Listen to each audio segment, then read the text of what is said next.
Memasuki tahun ajaran 2025-2026, Sekolah Murid Merdeka SMM pelopor blended learning di Indonesia membuka lokasi belajar baru di Karawaci, Tangerang, Banten.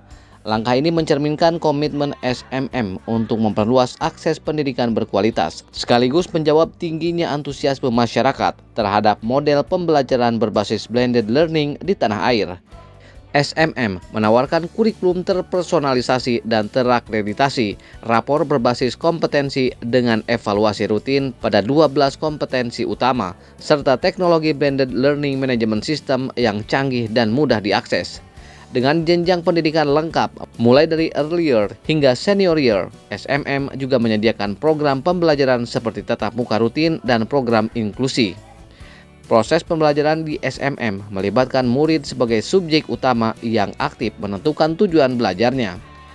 Pendekatan ini memanusiakan hubungan dengan mengutamakan empati, memperkuat koneksi positif antar guru dan murid, serta memberikan kesempatan bagi murid untuk memilih tingkat tantangan sesuai kemampuan mereka.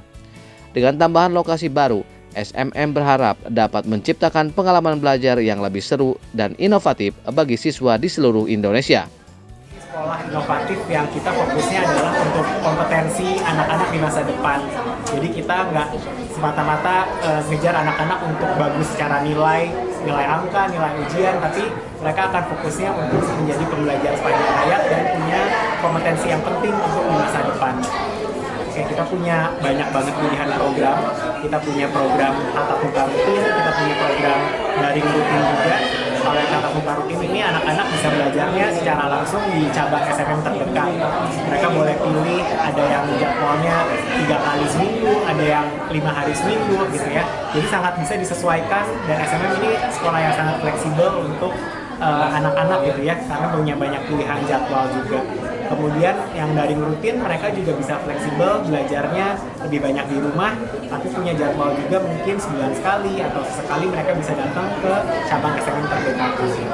Kita udah ada dari PAUD atau paling kecil tuh berarti usia 3 tahun kita udah bisa terima kelompok bermain, sampai usia SMA sebenarnya atau kelas 12 gitu ya kita sebutkan. Jadi kita udah lengkap semua. Selain itu, Jason menyebut bahwa SMM telah beroperasi selama 4 tahun dan telah mencetak lulusan yang melanjutkan pendidikan di universitas ternama, baik di dalam negeri seperti UI dan UGM maupun di luar negeri. Kita puji Tuhan udah cukup banyak ya, udah 4 tahun kita punya lulusan SMA. Saat ini udah ada yang di UI, di ITB, di UGM, dari yang jurusannya dari ilmu hukum, dari ilmu komunikasi, psikologi, udah beragam banget. Dan yang keluar negeri juga ada, gitu. Ada yang juga nggak cuma ke universitas tapi udah fokus ke karir mereka masing-masing. Jadi kita seneng banget murid SMA udah berkarya juga setelah sekolah. Terkait biaya pendidikan, SMM memastikan biaya yang ditawarkan terjangkau dan tidak jauh berbeda dengan sekolah umum. SMM sebenarnya kayak berusaha banget untuk biayanya terjangkau ya Bu ya. Kita mulai dari sekitar 800 sampai 1,1 juta SPP per bulannya misalnya gitu ya, untuk yang level SD itu untuk gambaran. Sehingga sebenarnya kalau dibandingin sama sekolah-sekolah lain di Tangerang juga kita berharap bisa masuk sih dengan biaya itu. Saat ini, Sekolah Murid Merdeka telah memiliki 43 lokasi belajar yang tersebar di berbagai kota, termasuk Medan, Jakarta, Bandung, Surabaya, hingga Bali.